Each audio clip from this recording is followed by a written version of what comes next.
Pour notre dernière intervention, on va écouter Damien Hansen, qui est doctorant à l'Université de Liège. Ses recherches portent sur les nouvelles technologies et la littérature. Il étudie notamment la sémiotique du jeu vidéo et il va nous présenter son intervention a pour titre Morphologie du jeu vidéo, le ludem envisagé comme unité minimale fonctionnelle du jeu.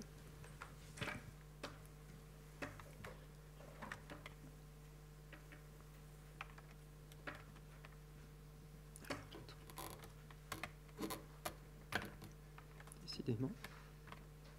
Allez.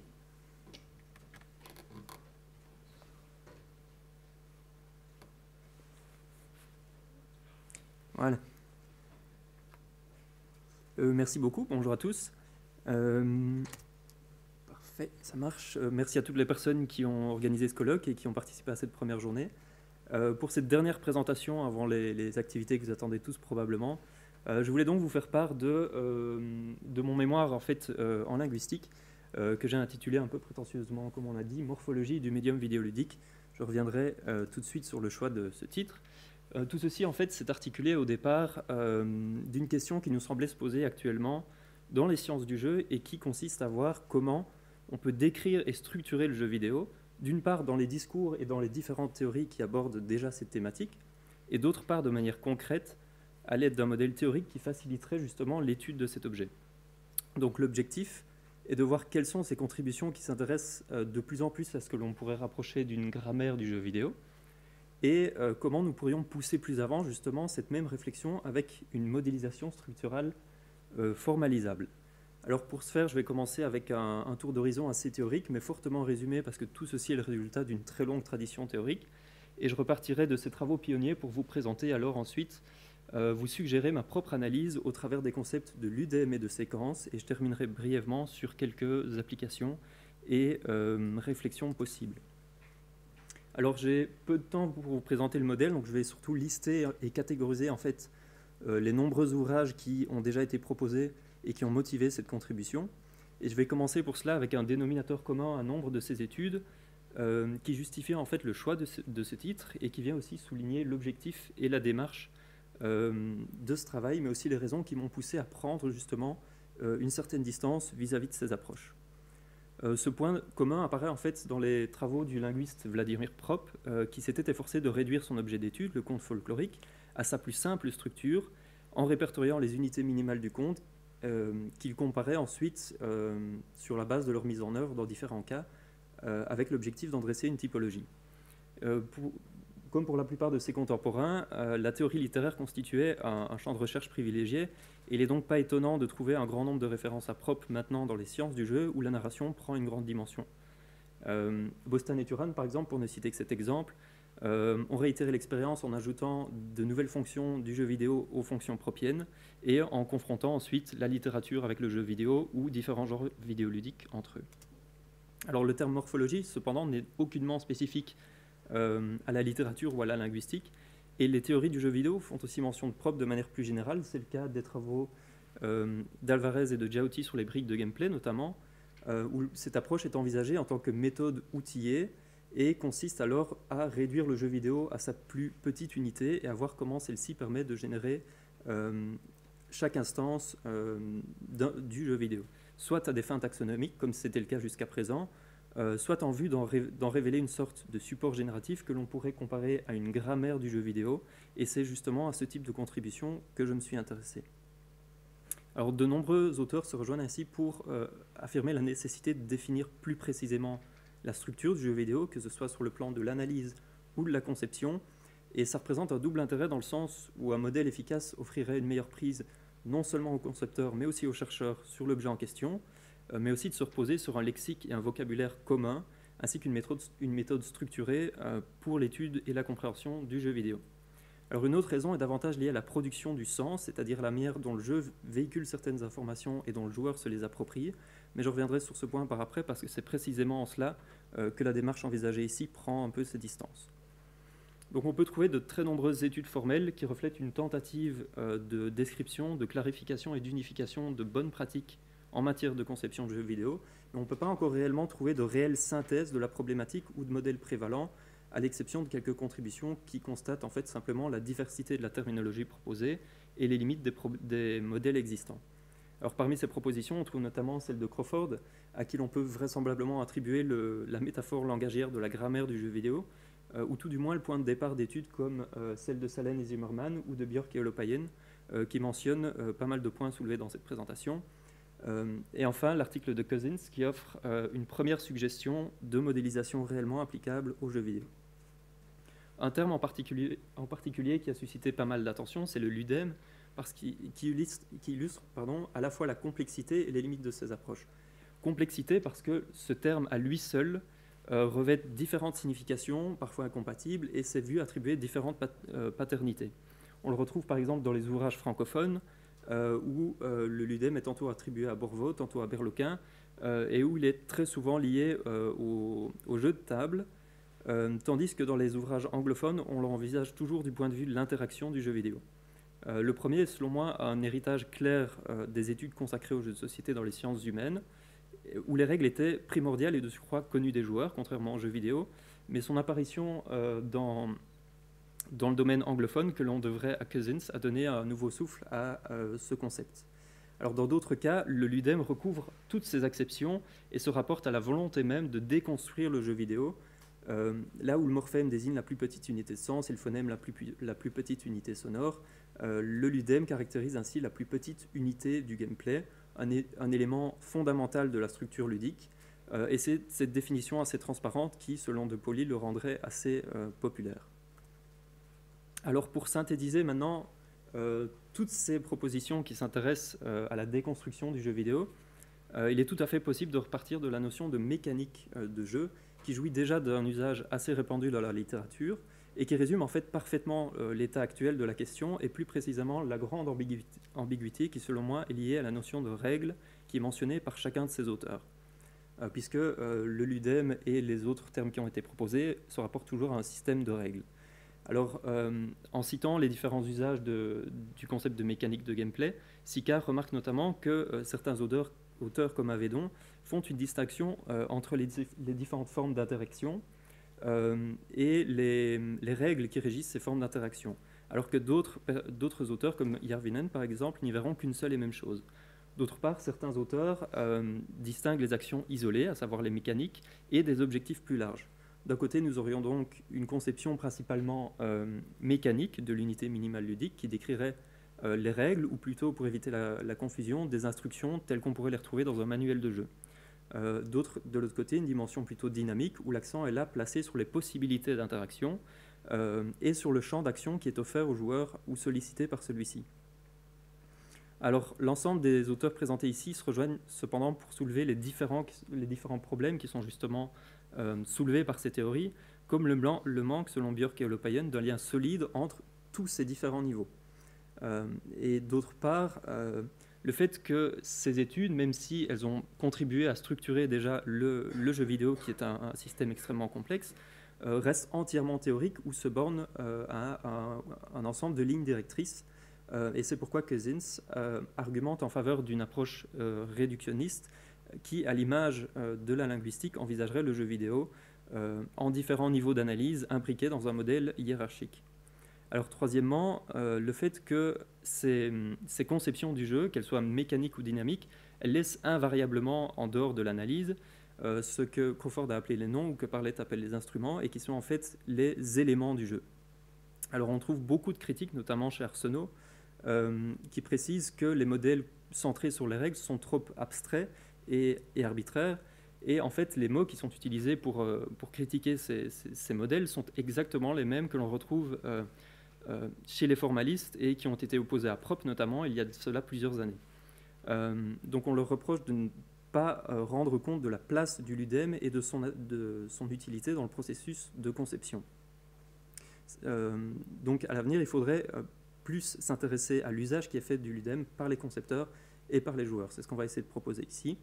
Enfin, Sicard précise qu'on n'a pas accès à une grille de critères qui autoriserait, qui permettrait non seulement d'identifier clairement toutes ces unités, mais aussi de les réutiliser par la suite dans une analyse formelle.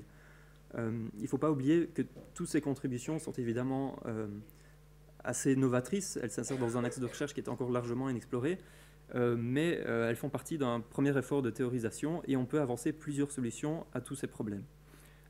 3 solutions qui sont notamment proposées à la fois par Sicard et aussi par Salen et Zimmermann et qu'on retrouve en partie chez divers auteurs.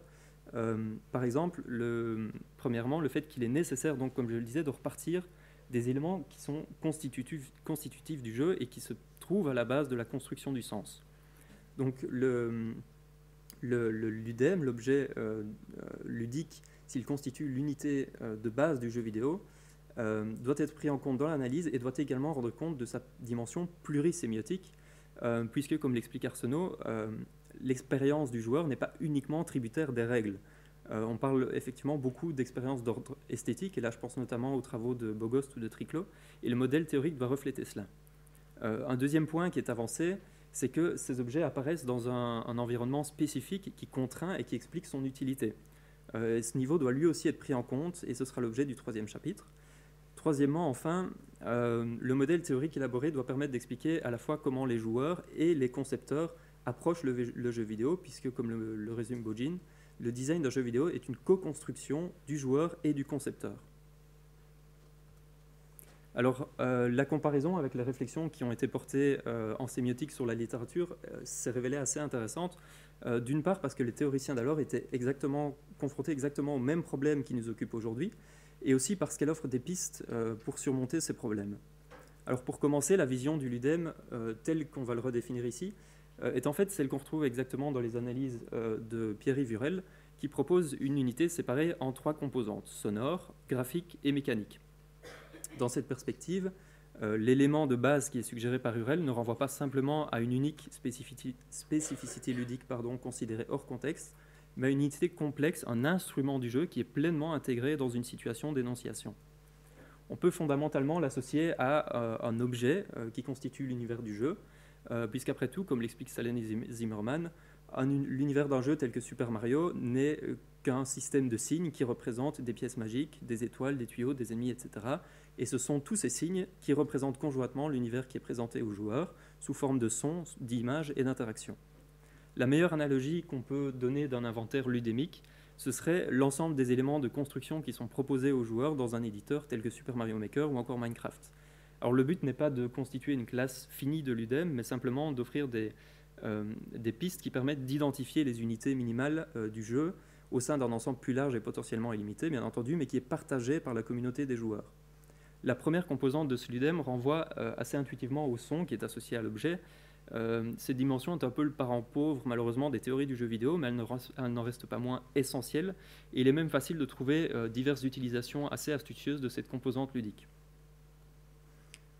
On peut noter de manière purement illustrative que certains sons sont joués uniquement après interaction. C'est le cas de la plupart des blocs de Minecraft, par exemple, qui vont émettre un bruit lié à la matière du bloc lorsqu'ils sont détruits, tandis que d'autres sont joués par intermittence, c'est le cas des ennemis ou des animaux, ou alors en continu, y contribuent ainsi à l'ambiance du monde ludique. Le deuxième élément qui permet de faire varier le ludem, et peut-être le plus facile à distinguer, c'est tout simplement son apparence graphique, que l'on peut rapprocher du sprite qui, dans un éditeur WYSIWYG, apparaît tel quel et peut directement être déplacé sur la carte. On peut en outre distinguer 3 types d'images, immobiles, animées ou dynamiques, et on pourrait éventuellement faire une autre catégorie à part pour les fonds de décor, mais à nouveau, le but n'est pas ici d'être exhaustif. Alors la troisième composante et la plus complexe, celle qui est le plus difficilement accessible, ce sont les propriétés mécaniques. C'est ce qui s'assimile probablement le plus aux unités et aux concepts que je vous ai présentés dans l'état de l'art, mais on ne retiendra ici que les attributs qui sont codés de façon immuable par le concepteur, tels qu'on pourrait les voir dans un éditeur de niveau comme Solarus Engine. Une telle conception des propriétés mécaniques permet ainsi de considérer les attributs qui sont codés de manière constante et immuable, déterminés à l'avance par le concepteur, mais qui impliquent ipso facto les usages avoués, dissimulés ou même imprévus du ludem, et qui n'empêchent donc aucunement de repartir du ludem pour exposer des problématiques de gameplay émergent, de détournement, etc. Alors pour faciliter l'explication des éléments, on peut repartir donc de ces éditeurs où les propriétés sont clairement reprises dans des fenêtres contextuelles, par exemple pour spécifier le type ou le nombre d'interactions des blocs à pousser dans la série Zelda, ce n'est qu'un exemple. Un autre exemple, pour reprendre Minecraft, pourrait être le fait que tous les éléments du jeu possèdent différentes propriétés, telles que la résistance aux explosions, la dureté, etc. Et le joueur ou la joueuse doit expérimenter pour se familiariser avec les différents éléments. Parfois à ses dépens, s'il essaye par exemple d'aller essayer de miner du diamant avec une pioche en pierre. Ces propriétés mécaniques du ludem s'apparentent ainsi aux mécaniques de jeu dans le sens le plus restrictif qui leur a été donné par Cook, et on peut les définir comme un système de règles qui pousse le joueur à explorer et à apprendre les propriétés qui composent le champ des possibles. Elles sont donc a priori inconnues des joueurs et elles contraignent le fonctionnement du ludem dans le jeu. Mais cette part d'incertitude est compensée par les deux autres composantes qui sont quant à elles directement perceptibles. Donc à l'image du signe linguistique, le ludem se présente comme une combinaison biface d'éléments externes et quasi-physiques, ce sont donc les propriétés sonores et graphiques, et de mécanique interne. Le signe vidéoludique est donc fortement lié au signe, au feedback et au principe d'affordance qu'on a déjà mentionné dans d'autres présentations, qui permettent donc aux joueurs de déduire les propriétés internes et de passer donc de la représentation au fonctionnement. On peut d'ailleurs établir un lien entre le ludem tel qu'on l'envisage ici et le modèle du gameplay de Pinchbeck, puisque l'auteur y présente un modèle qui est basé lui aussi sur les éléments du jeu, à partir duquel le joueur ou la joueuse doit extraire du sens, c'est-à-dire l'ensemble des actions qui lui sont permises. Et donc ce modèle fait la part belle aux interactions vidéoludiques, qui ont été très importantes dans toutes les études précédentes, mais sans pour autant oublier tous les percepts qui permettent au joueur d'inférer les actions qui lui sont permises. L'auteur précise aussi que même si la recherche d'affordance apparaît comme une activité première de l'axe vidéoludique, le sujet et son environnement ne peuvent être dissociés parce que c'est justement l'apparition de l'objet dans un contexte spécifique qui contribue à lui donner du sens. Donc tout système signifiant est doté de ce qu'on peut appeler une morphologie intentionnelle, et par ce terme, il faut comprendre que le jeu est marqué par une intentionnalité qui le pousse à s'organiser et à signifier, et c'est peut-être justement en cela qu'une création humaine va être différenciable d'une création automatique comme le VGDL par exemple. Donc la recherche du sens et de l'interprétation des signes passe non seulement par le design des ludem, mais aussi par leur agencement syntaxique dans une unité d'ordre supérieur que j'ai appelée séquence. Cette unité de second ordre correspond généralement à un niveau, une salle, un chapitre ou autre, selon le jeu, et coïncide en fait avec les subdivisions qui ont déjà été proposées par Cousins et par Albinet. Mais dans tous les cas, il s'agit d'une unité cohérente et délimitée qui offre un certain challenge au joueur, à l'image des boucles de gameplay, et qui l'entraîne invariablement vers une autre séquence jusqu'à la fin du jeu. Donc, pour prendre un bête exemple, dans le cas de Super Mario, on va associer cela à la première division du jeu, dans ce cas un niveau qui possède un point de départ, à savoir le spawn, et une fin déterminée, c'est-à-dire le drapeau de fin de niveau. On pourrait se demander si ce type de division existe toujours dans les jeux plus modernes, et il s'avère que oui, bien que l'on puisse remarquer que la séquence s'agrandit pour accueillir un plus grand nombre et une plus grande diversité de ludem. De même, dans les jeux à monde ouvert, ces jeux ne font toujours pas exception à la règle, pour la simple raison que ce découpage séquentiel est nécessaire, non seulement pour segmenter le travail de conception du jeu vidéo, mais aussi l'activité du joueur ou de la joueuse. Donc dans le cas de Assassin's Creed Odyssey, par exemple, on peut retrouver de multiples zones qui vont réutiliser les mêmes ludem, les mêmes séquences, parfois reprises dans leur entièreté, ou qui s'en écartent par d'autres aspects, que ce soit pour modifier l'environnement, faire apparaître d'autres ennemis, d'autres objectifs, ou faire varier la difficulté. Il en va de même pour les jeux à bac à sable, qui ne sont pas si différents des jeux traditionnels, si l'on en croit Albinet, si ce n'est que le joueur possède une plus grande liberté et qu'il détermine lui-même une partie des codes, dans ce cas précis, à partir d'un inventaire de ludem déterminé et de propriétés qui leur sont associées par défaut. Ces deux niveaux de structure en ludem et en séquence donc évoquent à notre sens le concept de double articulation du langage, dans le sens où il nous permettra de réfléchir d'abord sur le plan paradigmatique ou conceptuel, dans le cadre d'une approche taxonomique par exemple, et deuxièmement d'envisager les propriétés combinatoires des ludem, c'est-à-dire de la manière qui régit leur configuration sur l'axe syntagmatique. Donc on peut ainsi analyser le jeu à différentes échelles, depuis les plus petits atomes de jeu jusqu'à l'œuvre considérée dans son ensemble. Au-dessus des séquences, on trouvera alors plusieurs divisions récursives qui, comme les niveaux et les boucles macro d'Albinet, dépendent entièrement du jeu, mais qui contribuent elles aussi à segmenter le jeu. Pour terminer, je vais présenter simplement des pistes de recherche qui pourraient éventuellement être proposées à partir de ce modèle, puisque comme le précisait Sicard, un modèle formel ne peut pas complètement être dissocié des actes du joueur et du concepteur, mais doit également rendre compte de la manière dont les variations en matière de game design permettent de rendre compte de l'innovation ou de la manière dont les joueurs sont immergés dans des expériences esthétiques. On pourra utiliser par exemple ce modèle pour réfléchir sur l'acquisition des codes, puisque ça sera vraiment en réfléchissant au design, à l'attention qui est portée au game design, non seulement des ludem, mais aussi de leur agencement dans la séquence, qu'on va pouvoir rendre compte de la manière dont non seulement les concepteurs donnent du sens au jeu, mais aussi dont les joueurs se familiarisent avec celui-ci, non seulement avec l'organisation, l'agencement des ludem, mais aussi à travers les mécanismes d'affordance, de feedback et de signes qui ont été décrites par Albinet notamment.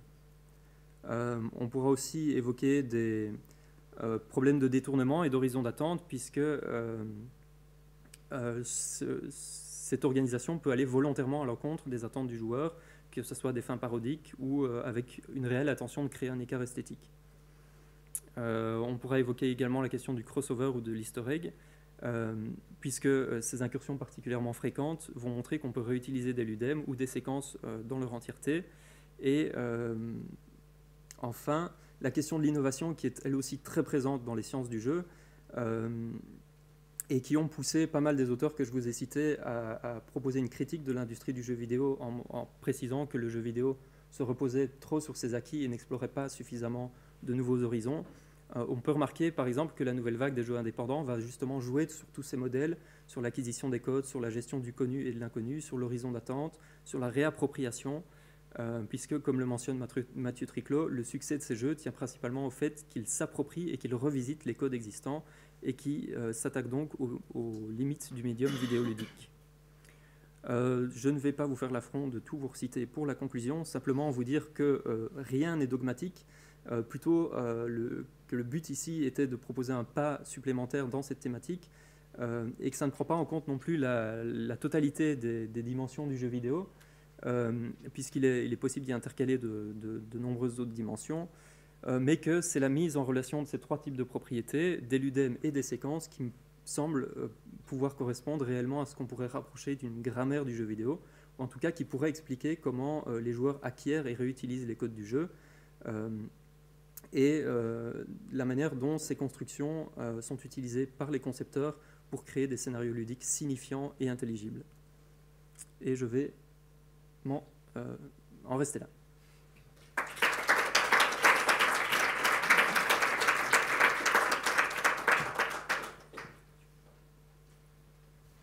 Si quelqu'un a des questions.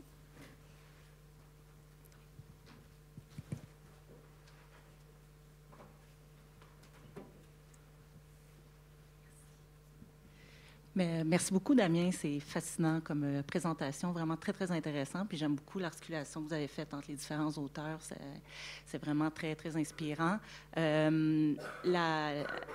La part représentationnelle du ludem est assez simple à comprendre, mais vous l'avez dit, la part de fonctionnement, c'est-à-dire mécanique, est un peu plus complexe. Et je n'ai pas bien compris la définition que vous avez donnée à mécanique. Est-ce que ça serait possible de revenir sur votre définition? Pour la mécanique, en fait, je vais revenir sur cette slide. Voilà, ça serait toutes les propriétés qui sont attribuées à l'udem, à un objet. Dans le cas que j'ai montré ici, par exemple, si l'on veut créer un nouveau Zelda à partir de ce moteur, on pourra modifier toutes les propriétés qui sont importantes pour, dans ce cas-ci, un bloc à pousser.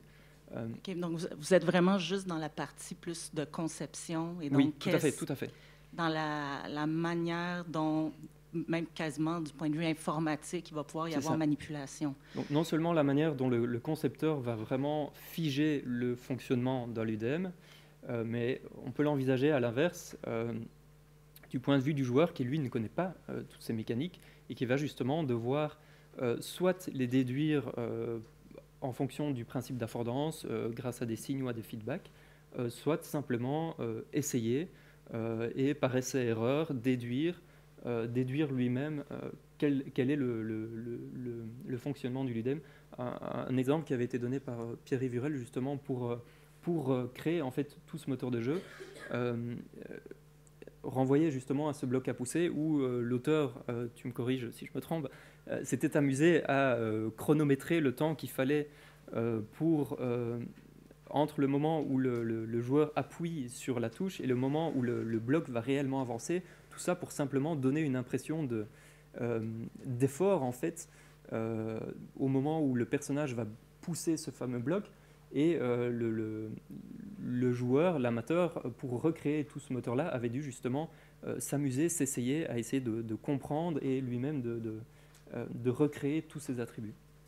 Mais c'est parce qu'à la fin, vous avez terminé avec l'agentivité. Fait que je me demandais où vous incluiez la part d'agentivité dans la définition de la mécanique. Agentivité dans quel sens exactement? Bien, vous avez complété la présentation en disant parce qu'il y a plusieurs approches qui vont aller plus du côté du game design, où là, on va être vraiment collé sur l'objet. Mm-hmm. Puis, des auteurs comme Sicard et tout vont intégrer la part d'agentivité. Puis, quand ils vont parler des mécaniques de jeu, ils vont toujours inclure cette part-là dans la manière dont le joueur va interagir avec le jeu. Donc, la mécanique se définit par la part d'affordance et d'agentivité, oui. Alors que là, l'exemple est beaucoup plus proche des affordances. Donc, je me demandais comment vous intégreriez la part d'agentivité dans la définition du ludem, dans son fonctionnement. C'est plutôt ça, mais... Pour résumer simplement les deux, je dirais que cette propriété a été conçue en amont par le concepteur, mais elle n'empêche pas du tout d'imaginer la manière dont le joueur va s'approprier ce ludem et va justement chercher à inférer le fonctionnement du ludem. Merci.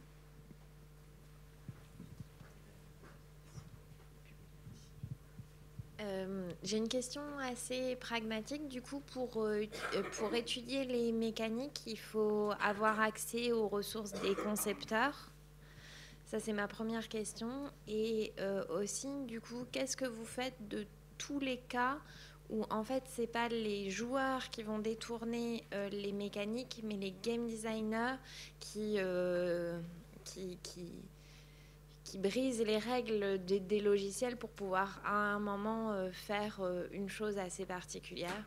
Je ne sais pas si vous connaissez le Red Kit de The Witcher 2, mais enfin, il faut le faire tout le temps, en fait.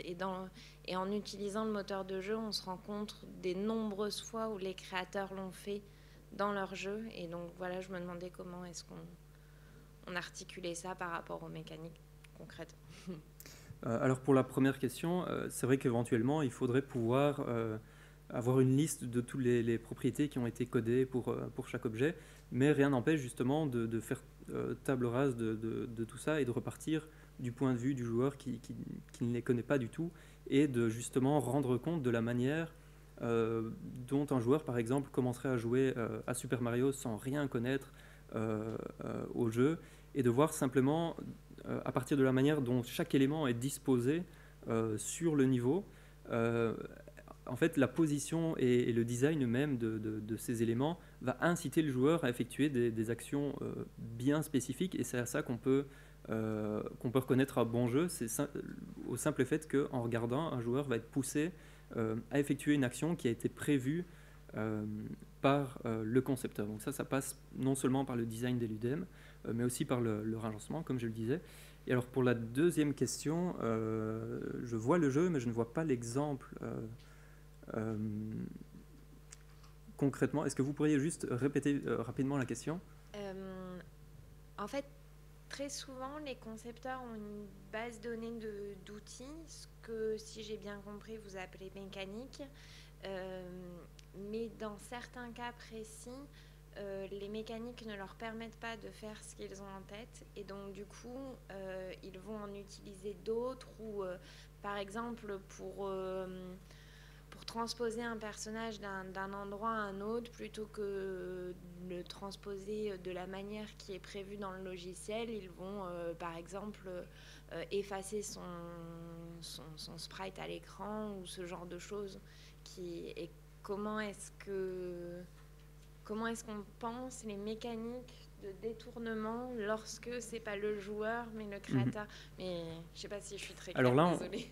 Non, c'est une question très intéressante. En fait, là, on s'attaque justement à la validité du modèle et plus particulièrement à la validité du modèle face à des jeux beaucoup plus récents. C'est vrai que le modèle que j'ai présenté ici, il s'insère extrêmement bien dans des exemples de jeux de salon comme Super Mario, Zelda, etc. C'est une génération que l'on connaît très bien maintenant et qui a véritablement influencé ces nouveaux jeux. Pour être tout à fait honnête, c'est vrai qu'il faudrait approfondir cette étude et voir à quel point le modèle s'applique parfaitement à ces nouveaux jeux. Une idée qui avait été lancée, c'était justement de voir si ce modèle pouvait changer, faire une étude diachronique en fait de ce que serait la grammaire du jeu vidéo. Et là, il faudrait voir effectivement comment appliquer ça à des modèles beaucoup plus récents. Maintenant, je pense qu'on est dans des techniques détournées qui sont qui sont presque supérieures au modèle envisagé, dans le sens où on va jouer non plus sur le monde tel qu'il est présenté aux joueurs ou au fonctionnement traditionnel du jeu, mais on va justement essayer d'utiliser des moyens détournés pour justement arriver à faire quelque chose qu'on n'arrivait pas à faire autrement. Là, je ne saurais pas vraiment répondre plus que ça à la question, d'autant plus que je ne suis pas forcément concepteur de jeux vidéo. Mais j'ai l'impression qu'on se situerait dans un niveau presque supérieur au simple game design, en fait. Merci. Merci à vous. Bonjour. Bonjour. Merci beaucoup pour la présentation, c'est vraiment super intéressant. J'ai donc une question. Si je comprends bien, c'est un modèle qui présuppose une certaine verticalité, une intentionnalité de la part du concepteur. Comment il peut s'articuler à certains cas qui sont marginaux, mais parfois très importants malgré tout. Je pense à Street Fighter 2, par exemple, à la question des combos qui sont nés plus ou moins d'un glitch ou d'un bug qui n'était pas du tout prévu par les concepteurs et qui sont rapidement devenus absolument centraux dans l'expérience du jeu, au point qu'on ne peut évidemment plus penser Street Fighter 2 sans cette mécanique de jeu. Du coup, comment on peut les penser en termes de l'UDEM? C'est justement ce qui m'a poussé à plutôt parler de propriété mécanique et à le présenter de cette manière-là, parce que dans les précédentes études, on prévoyait justement les actions, les règles et les objectifs de manière extrêmement normative, presque en imposant un comportement aux joueurs. Donc on allait analyser un jeu en disant le joueur doit faire ceci, ceci, cela. Ici, justement, en s'intéressant uniquement à ce qui serait des propriétés mécaniques, on laisse ouvert la possibilité d'un détournement, d'un usage qui n'a pas du tout été prévu par le concepteur, ce qu'on appelle gameplay émergent, et c'est justement ce qui me paraissait extrêmement important de prendre en compte, justement grâce aux mécaniques, aux propriétés mécaniques, on peut envisager ces deux extrêmes de propriétés imposées aux joueurs et normatives, et d'interaction avec l'objet en question qui n'aurait éventuellement pas été prévu par le concepteur. Donc le but n'est pas de dire l'objet fonctionne exactement d'une telle manière, c'est simplement de reconnaître la manière dont dans un cas bien précis, l'objet s'est comporté, a fonctionné, ou peu importe. Merci beaucoup. Merci et encore merci à tous les intervenants et les intervenantes de cette première journée.